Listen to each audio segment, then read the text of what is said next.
आज मैं आप लोगों के सामने रामधारी सिंह दिनकर की जो अमर कीर्ति है रश्मि रथी को लेके आया हूँ, जिसमें कर्ण की दानवीरता का जो सर्ग है उसका पाठ आप लोगों के सामने करने जा रहा हूँ। तो जिस महाभारत को भगवान कृष्ण नहीं रोक पाए, उस महाभारत को एक योद्धा रोक भी सकता था, जीत भी सकता था, पांडवों का सर्वनाश भी कर सकता था, लेकिन क्यों नहीं कर पाया?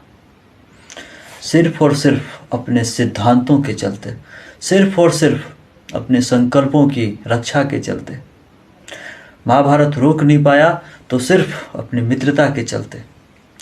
ये जानते हुए भी कि पांडव उसके भाई हैं, उसने युद्ध किया। महाभारत जीत नहीं क्यों पाया? पांडव बच क्यों गया? क्योंकि कुंती ने उससे जीवन दान मांग लिया था। इंद्र ने कवच और कुंडल, और वो सब लुटाता रहा। क्यों?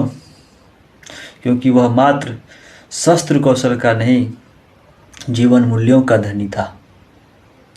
इतिहास का सबसे शापित योद्धा, पता नहीं भगवान उसके साथ होते अन्याय को क्यों देखते रहे। देने की तो बात छोड़िए, जो था वो भी लेते रहे, छीनते रहे। तो और कर्ण जो कभी गुरु भक्ति निभाता रहा, कभी वचन निभाता रहा, तो कभी दानवीरता।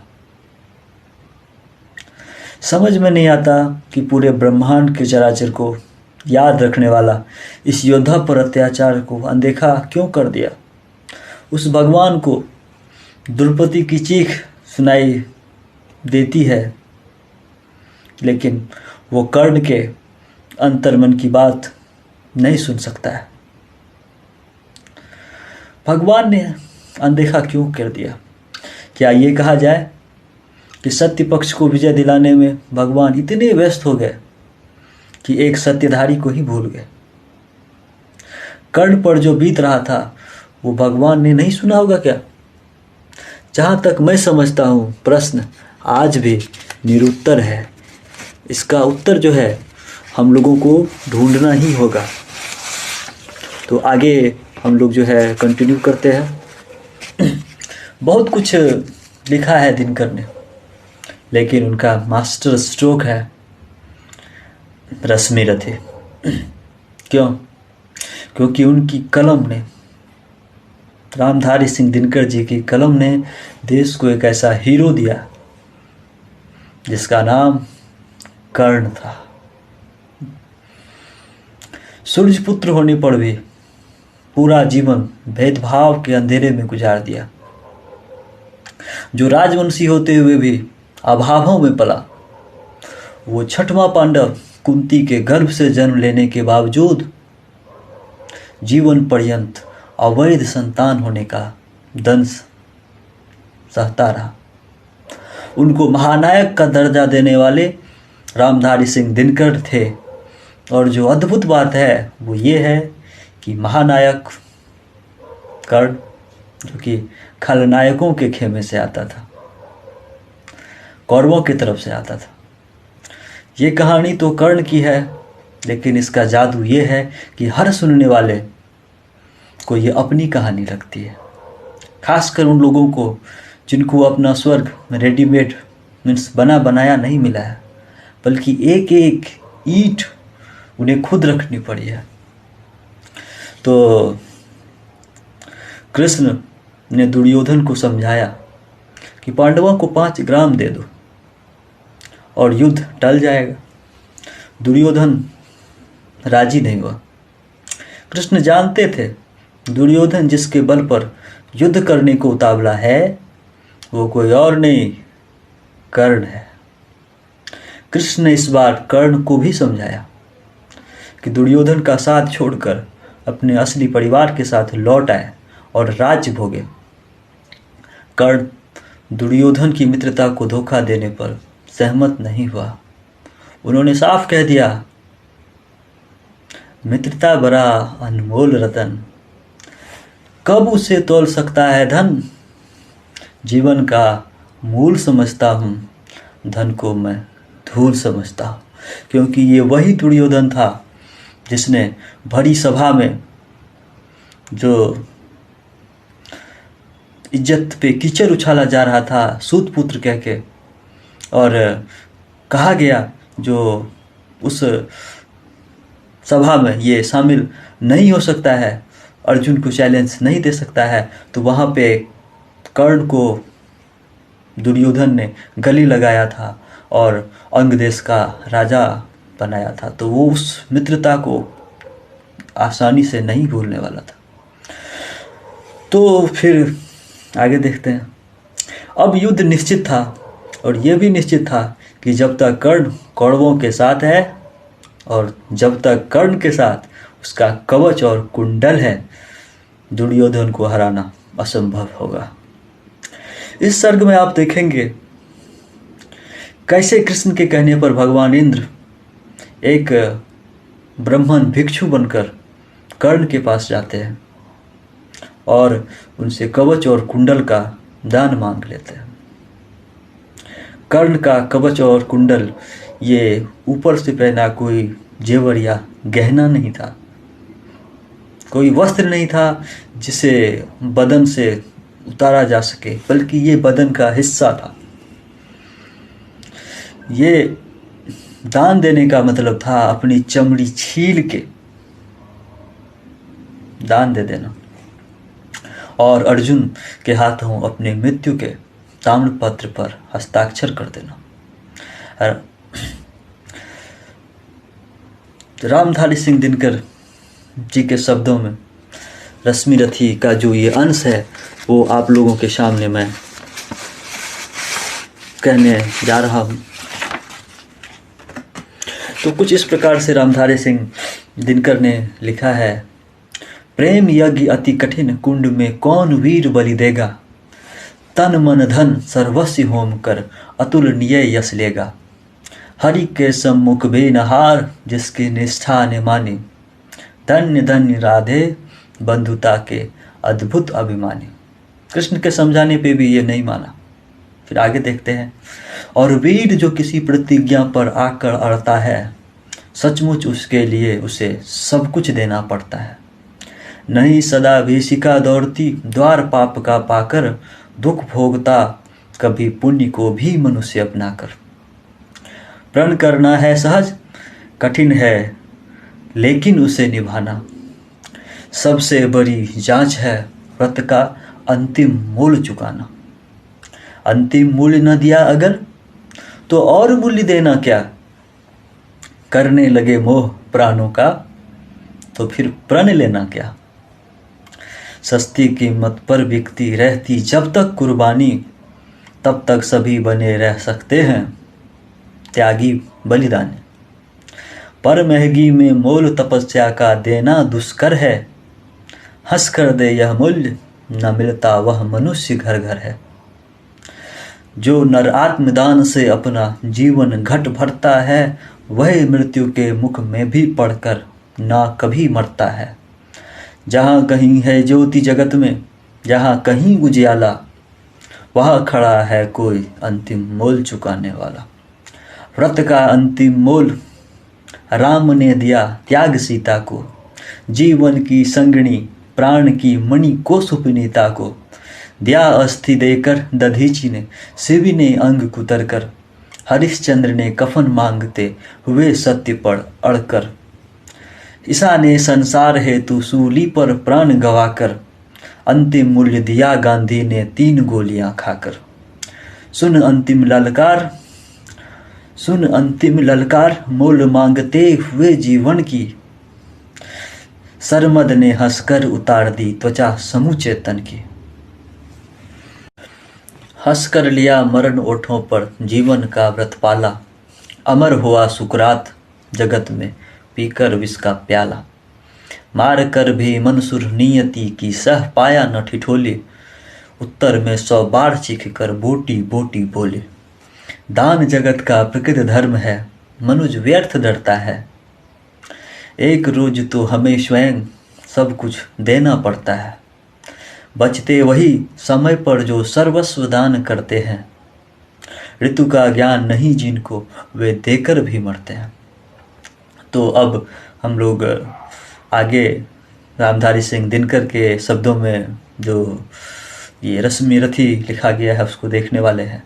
तो यह प्रसंग महाभारत के उस समय का है जब भगवान कृष्ण के कहने पे इंद्र एक ब्राह्मण भिक्षु का वेश बनाकर कर्ण के सामने आता है और दान स्वरूप कुछ मांग लेता है।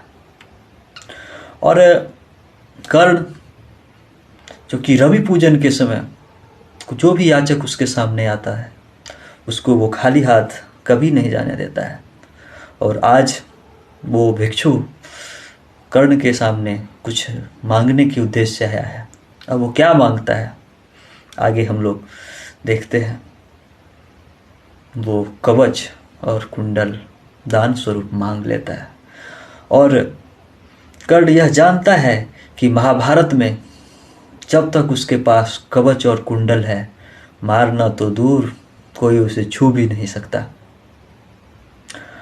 और चूंकि एक भिक्षु ने उनसे ही दान स्वरूप मांग लिया है, तो कर्ण ने अपने दान धर्म की रक्षा के लिए अपना कवच और कुंडल उतार के देवराज इंद्र के हाथों में दे देता है, जो कि भिक्षु बन के आते हैं। पहचान लेता है कर्ण जो ये कोई साधारण मनुष्य नहीं है। इस चर्चा को हम लोग आगे बढ़ाते हैं और देखते हैं रामधारी सिंह दिनकर के शब्दों में। वीर कर्ण विक्रमी दान का अति अमोघ व्रतधारी, पाल रहा था बहुत काल से एक पुण्य प्रण भारी। रवि पूजन के समय सामने जो याचक आता था, मुँह मांगा वह दान कर्ण से अनायास पा जाता था। तब कहते हैं एक बार हटकर प्रत्यक्ष समर से, या नियति ने वार कर्ण पर छिपकर पुण्य विवर से। व्रत का निकस दान था अब की चढ़ी निकस पर काया, कठिन मूल्य मांगने सामने भाग्य देह धर आया। कठिन मूल्य मांगने सामने भाग्य देह धर आया। एक दिवस जब छोड़ रहे थे दिनमणि मध्य गगन को, कर्ण जाह्नवी तीर खरा था मुदित किए नयन को। पूरी कर पूजा उपासना ध्यान करने खोला, इतने में ऊपर तट पर खरपतवार कुछ डोला। कहा करने कौन उधर है, बंधु सामने आओ। मैं प्रस्तुत हो चुका, स्वस्थ हो निज आदेश सुनाओ। अपनी पीड़ा कहो, कर्ण सबका विनीत अनुचर है। यह विपत्त का सखा तुम्हारी सेवा में तत्पर है। मांगो मांगो दान, अन्न या वसन धाम या धंधु, अपना छोटा राज्य या कि यह क्षणिक क्षुद्र जीवन दूं। मेघ भले लौटे उदास हो किसी रोज सागर से, याचक फिर सकते निराश पर नहीं कर्ण के घर से। अरे कौन भिक्षु है यहाँ पर और कौन है दाता। अपना ही अधिकार मनुज नाना विधि से पाता है। कर प्रसार कर जब भी तुम मुझसे कुछ ले लेते हो, तृप्त भाव से हेर मुझे क्या चीज नहीं दे देते हो। इससे बढ़कर और प्राप्ति क्या, जिस पर गर्व करूं मैं। पर को जीवन मिले अगर, तो हंस कर क्यों न मरूं मैं। मोल तोल कुछ नहीं, मांग लो जो कुछ तुम्हें सुहाए। मुँह मांगा है दान सभी को, हम हैं देते आए। कर्ण कह रहे। इतना सुनते ही लता की ओट से निकलकर वो भिक्षु जो कि ब्राह्मण वेश में है सामने आता है। और वो भिक्षु क्या कह रहा है कर्ण से, वो देखिए दिनकर के शब्दों में। तो वो भिक्षु कह रहा है, गिरा गहन सुन चकित और मन ही मन कुछ भरमाया। लता ऊट से एक विप्र सामने कर्ण के आया। विप्र मीन्स वही भिक्षु। कहा कि जय हो, हमने भी सुनी है सुकृति कहानी। नहीं आज कोई त्रिलोक में कहीं आप सा दानी। नहीं फिराते एक बार जो कुछ मुख से कहते हैं, प्रण पालन के लिए आप बहुभांति कष्ट सहते हैं। आश्वासन से ही अभीत हो सुख विपन्न पाता है। कर्ण वचन सर्वत्र कार्यवाचक माना जाता है। कर्ण वचन सर्वत्र कार्यवाचक माना जाता है। लोग दिव्य सत सत प्रणाम, लोग दिव्य सत सत प्रमाण निष्ठा के बतलाते हैं। शिव दधीचि प्रहलाद कोटि में आप गिने जाते हैं। सबका है विश्वास मृत्यु से आप न डर सकते हैं। हंसकर प्रण के लिए प्राण न्योछावर कर सकते हैं। ऐसा है तो मनुष्य, ऐसा है तो मनुष्य लोक निश्चय आदर पाएगा। स्वर्ग किसी दिन भीख मांगने मिट्टी पर आएगा। किंतु भाग्य है बलि कौन किससे कितना पाता है। यह लेखा नर के ललाट में ही देखा जाता है। अब आगे रामधारी सिंह दिनकर के शब्दों में देखते हैं तो क्या कह रहे हैं। क्षुद्रपात हो मगन कूप में, जितना जल लेता है उससे अधिक वारी सागर भी उसे नहीं देता है। अतः व्यर्थ है देख बड़ों को बड़ी वस्तु की आशा। किस्मत भी चाहिए नहीं केवल ऊंची अभिलाषा। ये वो ब्राह्मण के रूप में जो आए हैं भिक्षु, वो कह रहे हैं जो किस्मत भी चाहिए नहीं केवल ऊंची अभिलाषा। तो इतना सुनकर कर्ण ने क्या कहा। कहा कर्ण ने, वृथा भाग्य से आप डरे जाते हैं। जो है सम्मुख खड़ा उसे पहचान नहीं पाते हैं। पहचानिए मुझे। विधि ने क्या था लिखा भाग्य में खूब जानता हूँ मैं। विधि ने क्या था लिखा भाग्य में खूब जानता हूँ मैं। बाहों को पर कहीं भाग्य से बलि मानता हूँ मैं। तो ये पंक्ति जो है रामधारी सिंह दिनकर ने कर्ण के लिए लिखा है। तो कर्ण कह रहे हैं बाहों को पर कहीं भाग्य से बलि मानता हूँ मैं। महाराज इंद्र को कह रहे हैं महाराज उद्यम से विधि का अंक उलट जाता है। किस्मत का पासा पौरु से हार पलट जाता है। और उच्च अभिलाषाएं जो मनुज मात्र का बल है। जगा जगा कर हमें वही तो रखती निज चंचल है। आगे जिसकी नज़र नहीं वह भला कहाँ जाएगा। अधिक नहीं चाहता पुरुष वह कितना धन पाएगा। अच्छा अब उपचार छोड़िए आप क्या लेंगे। सत्य मानिए जो मांगेंगे दान वही हम देंगे। मही डोलती और डोलता नभ में देव निलय भी। कभी कभी डोलता समर में किंचित वीर हृदय भी। डोले मूल अचल पर्वत का या डोले ध्रुव तारा। सब डोले पर नहीं डोल सकता है वचन हमारा। वचन हमारा कर्ण कह रहे हैं। फिर आगे देखते हैं क्या है। भली भांति कसकर दाता को बोला नीच भिखारी। धन्य धन्य राधे दान के अति अमोघ व्रतधारी। ऐसा है औदार्य तभी तो कहता हर याचक है। महाराज का वचन सदा सर्वत्र क्रियावाचक है। वो भिक्षु कह रहा है मैं सब कुछ पा गया प्राप्त कर वचन आपके मुख से। अब तो मैं कुछ लिए बिना भी जा सकता हूँ सुख से। क्योंकि मांगना है जो कुछ उसको कहते डरता हूँ। और साथ ही एक द्विधा का भी अनुभव करता हूँ। कहीं आप दे सके नहीं जो कुछ मैं धन मांगूंगा। मैं तो भला किसी विधि अपनी अभिलाषा त्यागूंगा। किंतु आपकी कीर्ति चांदनी फीकी हो जाएगी। निष्कलंक विधु कहाँ दूसरा फिर वसुधा पाएगी। तो ये कह रहे हैं तो कहीं आप अगर नहीं दे पाए तो फिर आपकी धूमिल हो जाएगी।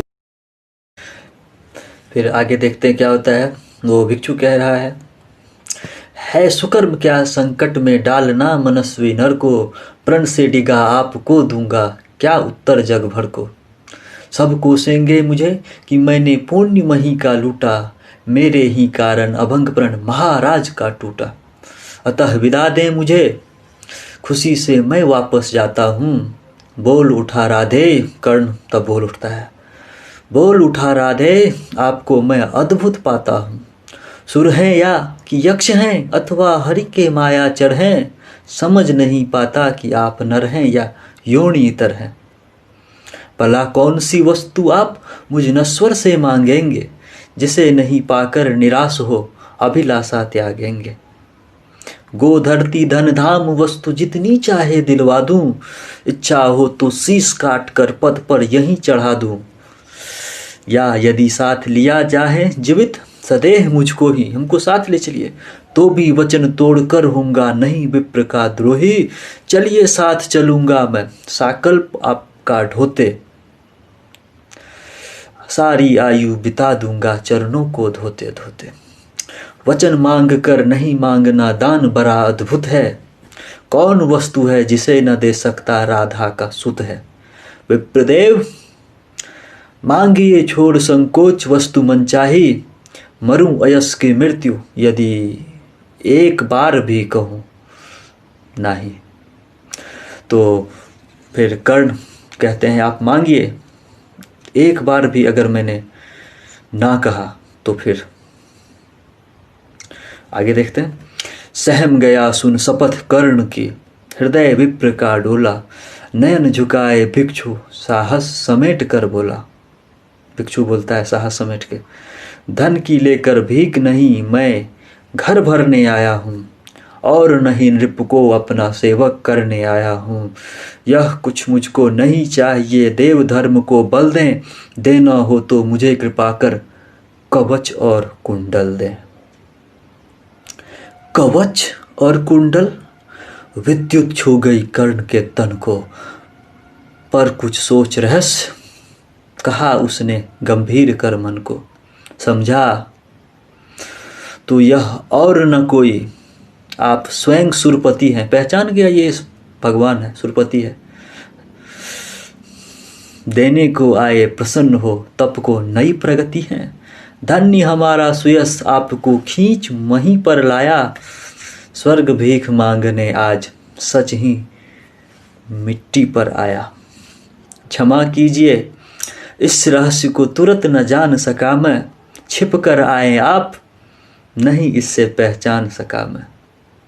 देन विप्र ही समझ कहा धन धाम धरा लेने को, पर था क्या मेरे पास अन्यथा सुरपति को देने को।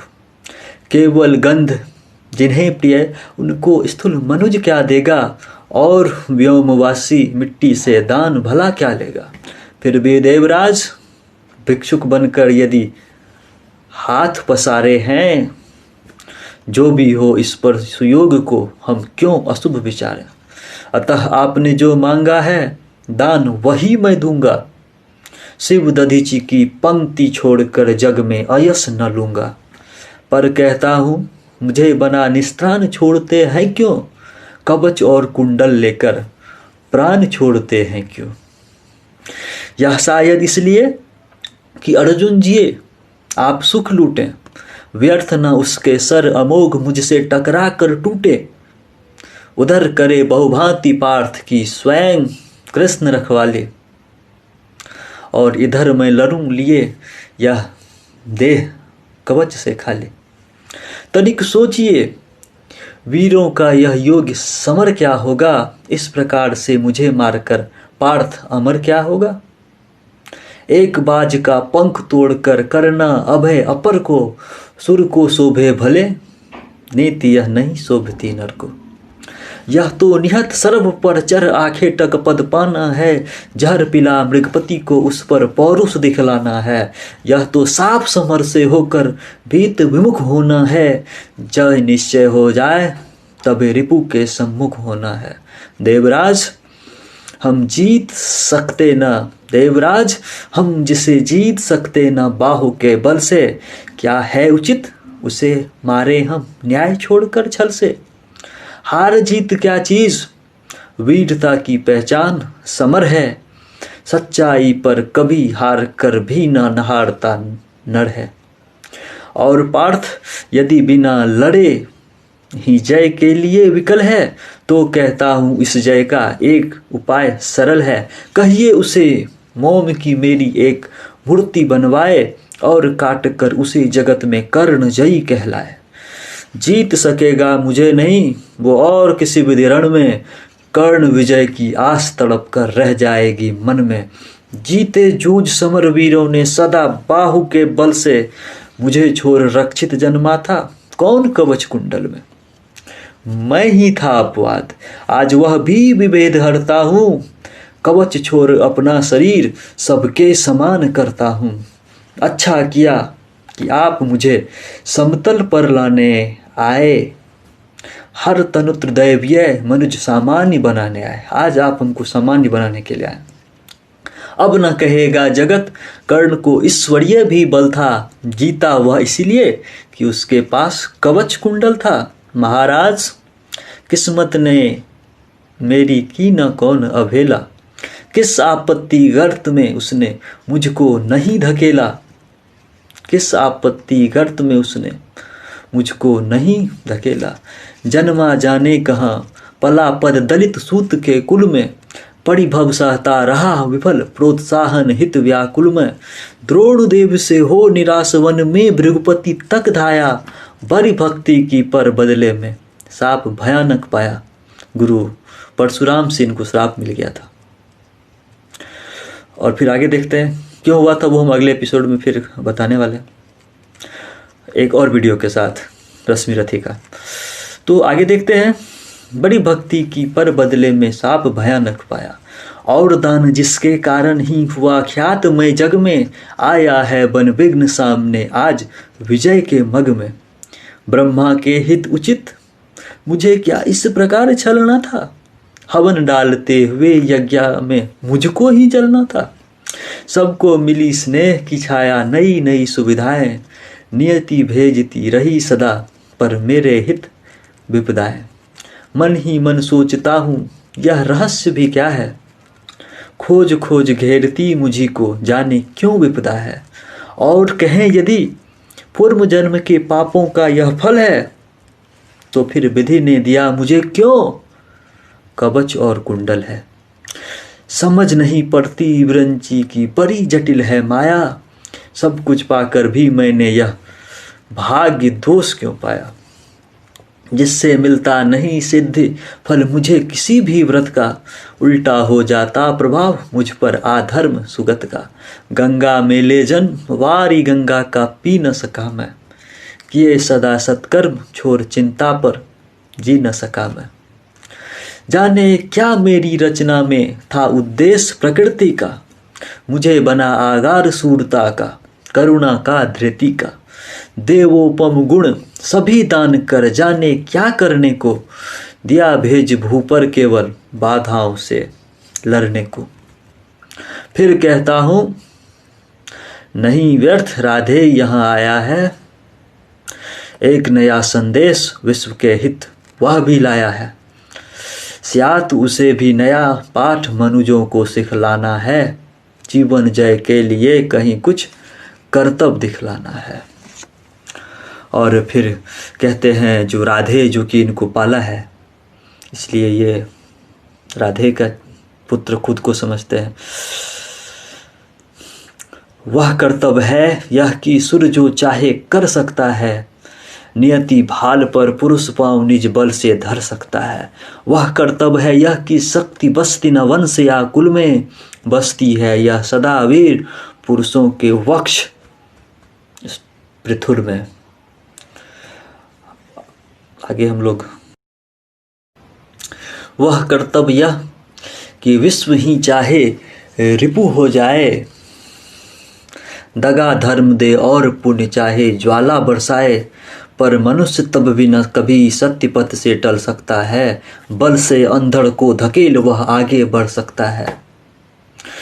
वह कर्तव्य है यह कि युद्ध में मारो और मरो तुम, पर कुपंथ में कभी जीत के लिए न पाँव धरो तुम। वह कर्तव्य है यह कि सत्य पथ पर चाहे कट जाओ, विजय तिलक के लिए करो में कालीख न लगाओ। देवराज छल छदम स्वार्थ कुछ भी न साथ लाया हूँ, मैं केवल आदर्श एक उनका बनने आया हूँ। जिन्हें नहीं अवलंब दूसरा छोर बाहु के बल को, धर्म छोर भजते न कभी जो किसी लोभ से छल को। मैं उनका आदर्श जिन्हें कुल गौरव ताड़ेगा, नीच वंश जन्मा कहकर जिनको जग धिक्कारेगा। मुझे लोग नीच वंश जन्मा कहते हैं। जो समाज के विषम वही में चारों ओर लड़े जलेंगे, पग पग झेलते हुए बाधा निस्सीम चलेंगे। मैं उनका आदर्श कहीं जो व्यथा न खोल सकेंगे, पूछेगा जग किंतु पिता का नाम न बोल सकेंगे। जिनका निखिल विश्व में कोई नहीं न अपना होगा, मन में लिए उमंग जिन्हें चिरकाल कल्पना होगा। मैं उनका आदर्श किंतु जो तनिक न घबराए, निज चरित्र बल से समाज में पद विशिष्ट पाएंगे। सिंहासन ही नहीं स्वर्ग भी उन्हें देख न तो होगा, धर्म हेतु धन धाम लुटा देना जिनका व्रत होगा। श्रम से नहीं विमुख होंगे जो दुख से नहीं डरेंगे, सुख के लिए पाप से जो नर कभी न संधि करेंगे। कर्ण धर्म होगा धरती पर, बलि से नहीं मुकरना, जीना जिस अप्रतिम तेज से उसी शान से मरना, उसी शान से मरना। भुज को छोड़ना मुझे सहारा, भुज को छोड़ना मुझे सहारा, किसी और संबल का बड़ा भरोसा था लेकिन इस कवच और कुंडल का। बड़ा भरोसा था लेकिन इस कवच और कुंडल का। पर उनसे भी आज दूर यह संबंध किए देता हूँ, देवराज लीजिए खुशी से महादान देता हूँ। यह लीजिए कर्ण का जीवन और जीत कुरुपति की, कनक रचित निसैनी अनुपम निज सुत की उन्नति की, हेतु पांडवों के भय का परिणाम महाभारत का, अंतिम मूल्य किसी दानी जीवन के दारुण व्रत का। जीवन देकर जय खरीदना जग में यही चलन है, विजय दान करता न प्राण को रख कर कोई जन है। मगर प्राण रख कर प्रण आज, मगर प्राण रख कर प्रण अपना आज पालता हूँ मैं, पूर्णाहुति के लिए विजय हवन का डालता हूँ मैं। देवराज जीवन में आगे और कीर्ति क्या लूँगा, इससे बढ़कर दान अनुपम भला किसे क्या दूंगा। अब जाकर कहिए कि पुत्र, अर्जुन को कहिए कि पुत्र मैं वृथा नहीं आया हूँ, अर्जुन तेरे लिए कर्ण से विजय मांग लाया हूँ। एक विनय है और आप लौटें जब अमर भुवन को, दे दें यह सूचना सत्य के हित में चतुरानन को, ब्रह्मा को। उद्वेलित जिनके निमित्त पृथ्वी तल का जन जन है, कुरुक्षेत्र में अभी भी शुरू हुआ नहीं वह रण है। दो वीरों ने किंतु लिया कर आपस में निपटारा, हुआ जय राधे और अर्जुन इस रण में हारा। यह कह उठा कृपान करने त्वचा छील क्षण भर में, कवच और कुंडल उतार धर दिया इंद्र के कर में। चकित भीत चह उठे कुंजों में विहग विचारे, दिशा सन्न रह गई देख यह दृश्य भीति के मारे। सह न सके आघात सूर्य छिप गए सरक कर घन में, साधु साधु के गिरा मुद्रे गुंजी गंभीर गगन में। अपना कृत्य विचार कर्ण का कर्तव्य देख निराला, देवराज का मुखमंडल पर गया ग्लानि से काला। क्लिन कवच को लिए किसी चिता में मगे हुए से, ज्यों के ज्यों रह गए इंद्र जड़ता में ठगे हुए से। उनको नहीं ये विश्वास था कि कर्ण ये उतार के दे देगा। पाप हाथ से निकल मनुज के सिर पर जब छाता है, तब सत्य ही प्रदाह प्राण का सहा नहीं जाता है। अहंकार वश इंद्र सरल नर को छलने आए थे इंद्र को। अहंकार वश इंद्र सरल नर को छलने आए थे, नहीं त्याग के महातेज सम्मुख जलने आए थे। किंतु विसिक जो लगा कर्ण की बलि का आन हृदय में, बहुत काल तक इंद्र मौन रह गए मग्न विस्मय में। झुका शीश आखिर वे बोले, अब क्या बात कहूँ मैं, करके ऐसा पाप मुख भी कैसे किंतु रहूँ मैं। पुत्र इंद्र कह रहे हैं, पुत्र सत्य तूने पहचाना, मैं ही सुरपति हूँ, पर सुरत्व को भूल निवेदित करता तुझे प्रणति हूँ। देख लिया जो कुछ देखा था, कभी न अब तक भू पर। देख लिया जो कुछ देखा था, अभी न भू पर। आज तुला कर भी नीचे है, मही स्वर्ग है ऊपर। मही स्वर्ग है ऊपर। फिर वो क्या कह रहे हैं, क्या कह करूं प्रबोध, जीभ कांपती प्राण हिलते हैं। मांगू क्षमादान, ऐसे तो शब्द नहीं मिलते हैं। दे पावन पद धूलि कर्ण, दूसरी न मेरी गति है। पहले भी थी भ्रमित, अभी भी फंसी भंवर में मति है। नहीं जानता था कि छद्म इतना संहारक होगा। दान कवच कुंडल का ऐसा हृदय विदारक होगा। मेरे मन का पाप मुझी पर बनकर घूम घिरेगा। व्रज भेद कर तुझे तुरंत मुझ पर ही आन गिरेगा। तेरे महातेज के आगे मलिन हुआ जाता हूँ। कर्ण सत्य ही आज स्वयं को बड़ा क्षुद्र पाता हूँ। आह खली थी कभी नहीं मुझको यो रघुता मेरी दानी। कहीं दिव्य है मुझसे आज छाह भी तेरी। तृण सा विवश रूपता उगता बहता उतराता हूँ। सेल सिंधु की गहराई का पता नहीं पाता हूँ। घूम रही मन ही मन लेकिन मिलता नहीं किनारा। हुई परीक्षा पूर्ण सत्य ही नर जीता सुर हारा। तो हुई परीक्षा पूर्ण नर जीता सुर हारा। हाँ पर पुत्र प्रेम में आया था छल ही करने को। जानबूझ कर कवच और कुंडल तुझसे हरने को। वह छल हुआ प्रसिद्ध किसे, क्या मुख अब दिखलाऊंगा। आया था बन विप्र, चोर बनकर वापस जाऊंगा। वंदनीय तू कर्ण, तेज तिमनियति तेरा है। कांप उठा था आते ही देवत्व पुण्य मन मेरा। किंतु अभी तो तुझे देख मन और डरा जाता है। हृदय सिमटता हुआ आप मरा जाता है। दिख रहा तू मुझे ज्योति के उज्ज्वल शैल अचल सा। कोटि कोटि जन्मों के संचित महापुण्य के फल सा। त्रिभुवन में जिम अमित योगियों का प्रकाश जलता है। उनके पुंजीभूत रूप सा तू मुझको लगता है। कृष्ण ये इंद्र कह रहे हैं, खड़े दिखते जगन्यता पीछे तुझे गगन में। बड़े प्रेम से लिए तुझे ज्योतिर्गमय आलिंगन में। दान धर्म अगणित व्रत साधन योग यज्ञ जप तेरे। सब प्रकाश बन खड़े हुए हैं तुझे चतुर्दिक घेरे। मही मग्न हो तुझे अंक में लेकर इठलाती है। मस्तक सूंग स्वत्व अपना यह कहकर जतलाती है।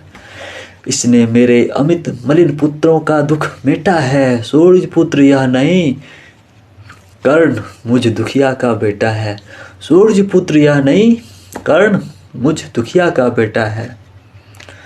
तू दानी मैं कुटिल प्रवंचक, तू पवित्र मैं पापी। तू देकर भी सुखी और मैं लेकर भी परितापी। तू पहुँचा है जहाँ कर्ण देवत्व न जा सकता है। इस महान पद को कोई मानव ही पा सकता है। देख न सकता अधिक और मैं कर्ण। रूप यह तेरा काट रहा है मुझे जाग कर पाप भयानक मेरा। तेरे इस पावन स्वरूप में जितना ही पगता हूँ, उतना ही मैं और अधिक बर्बर समान लगता हूँ। तो वो कहते हैं कि मैं बर्बर समान लगता हूँ तुम्हारा इस रूप को देख के। इंद्र कह रहे हैं, अब आगे देखते हैं दिनकर के शब्दों में। अतः कर्ण, इंद्र कह रहे हैं, अतः कर्ण कर कृपा यहाँ से मुझे तुरंत जाने दो। अपने इस दुर्धर्ष तेज से त्राण मुझे पाने दो। मगर विदा देने के पहले एक कृपा यह कर दो। मुझ निष्ठुर से भी कोई ले मांग सोच कर वर लो। कोई वरदान मांग लो हमसे। बहुत बुरा लग रहा है। तब कर्ण क्या कहता है, कहा कर्ण धन्य हुआ मैं आज सभी कुछ देकर। देवराज अब क्या होगा वरदान, नया कुछ लेकर, बस आशीष दीजिए। धर्म मेरा भाव अचल हो, वही छत्र हो, वही मुकुट हो, वही कवच और कुंडल हो। देवराज बोले कि कर्ण, यदि धर्म तुझे छोड़ेगा, निज रक्षा के लिए नया संबंध कहाँ जोड़ेगा। और धर्म को तू छोड़ेगा भला पुत्र किस भय से, अभी अभी रखा जब इतना ऊपर उसे विजय से। धर्म नहीं मैंने तुझसे जो वस्तु हरण कर ली है, छल से कर आघात तुझे जो ने सहायता दी है, उसे दूर या कम करने की है मुझको अभिलाषा। पर स्वेच्छा से नहीं पूजने देगा तू यह आशा। तू कुछ नहीं मांगेगा मुझे लग रहा है, लेकिन मैं बिना तुमको कुछ दिए नहीं जाऊंगा। तू मांगे कुछ नहीं किंतु मुझको अवश्य देना है, मन का कठिन बोझ थोड़ा सा हल्का कर लेना है। ले अमोघ यह अस्त्र, काल को भी यह खा सकता है, इसका कोई वार किसी पर विफल नहीं जा सकता है। एक बार ही मगर काम तू इससे ले पाएगा, फिर यह तुरंत लौटकर मेरे पास चला आएगा। अतः वत्स मत इसे चलाना कभी वृथा, जब चंचल हो लेना काम तभी, जब तुझको और न कोई बल हो तब इसको चलाना।